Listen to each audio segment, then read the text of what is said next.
इटावा शहर कोतवाली पुलिस ने पथरिया मोहल्ले में तंत्र मंत्र के चक्कर में महिला की हत्या के मामले में पुलिस ने तांत्रिक को गिरफ्तार कर लिया है। बीमार महिला की लाश के नाम पर प्रताड़ित करते हुए उसकी हत्या कर दी गई थी। पुलिस ने शमशान घाट में रह रहे पुरविया टोला निवासी तांत्रिक दीपकानंद को गिरफ्तार किया है। एसएसपी संजय कुमार निर्देशन में एसपी सिटी कपिलदेव सिंह और सीओ सिटी अमित कुमार सिंह के नेतृत्व में कोतवाल विक्रम सिंह ने पुलिस बल के साथ मुखबिर की सूचना पर तांत्रिक को गिरफ्तार किया। देखिए, एक मामला संज्ञान में आया था। पिछले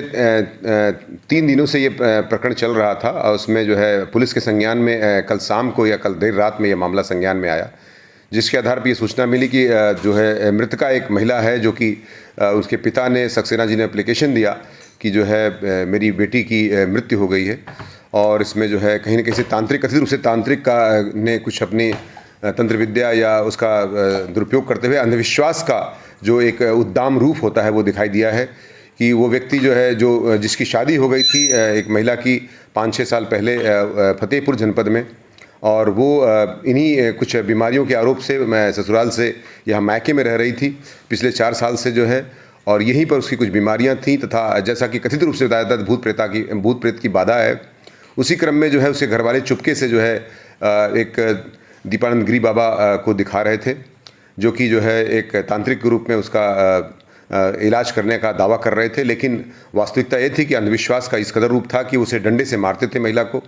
तथा भूत भगाने के नाम पर उसे डंडे से मारते थे, उसके शरीर पर चोट पहुंचाते थे, उसके गले को दबाने की भी बात डंडे से संज्ञान में आई है, तथा कई स्थान पर शरीर में चोटें भी आई हैं,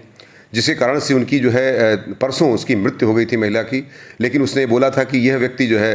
ये महिला जो है मृतप्राय होने के बाद भी 7 दिन बाद जीवित हो जाएगी, और इसी अंधविश्वास में घर वाले 2 दिन तक डेड बॉडी के बारे में सूचना नहीं दी। जब डेड बॉडी डिकम्पोज होने लगी तो उसके बारे में पुलिस को सूचना दी गई। पुलिस ने तत्काल मौके पर पहुंच करके बॉडी को कब्जे में लिया तथा पोस्टमार्टम के लिए बॉडी को भेजा। तो आई चोटों के कारण तथा गले में आई चोटों के कारण यद्यपि बिस्तरा भी प्रिजर्व किया गया है, उसमें मृत्यु का कारण दिखाया गया है। तांत्रिक को गिरफ्तार कर लिया गया है तथा उचित धाराओं में अभियोग दर्ज करके सख्त कार्रवाई करते हुए तांत्रिक को जेल भेजने की कार्रवाई की जा रही है। पोस्टमार्टम रिपोर्ट क्या कह रही है, कितनी चोटें शरीर पर बांधा के आई? चोटें उसकी जो है, जो बताया गया है, उनके हाथ पैर पर जो है 7 चोटें जो है उसमें लिखी हुई हैं, और साथ ही साथ उसके गले पर भी चोटों का निशान बताया गया है, जिसके आधार पर जो है जो आई चोटें हैं उस आधार पर कुछ चोटें स्क्रैचिंग भी हैं और कुछ चोटें काफ़ी गंभीर टाइप की भी हैं। और इस संबंध में जो डॉक्टर की रिपोर्ट है, डॉक्टर से जो वार्ता हुई है, उसके क्रम में उन्होंने बताया है कि आई चोटों के कारण तथा जो उसको शरीर पर जो चोटें पहुंचाई गई थी गंभीर रूप से तथा गले पर जो निशान है उसके आधार पर उसकी मृत्यु हो जाना पाया जाता है।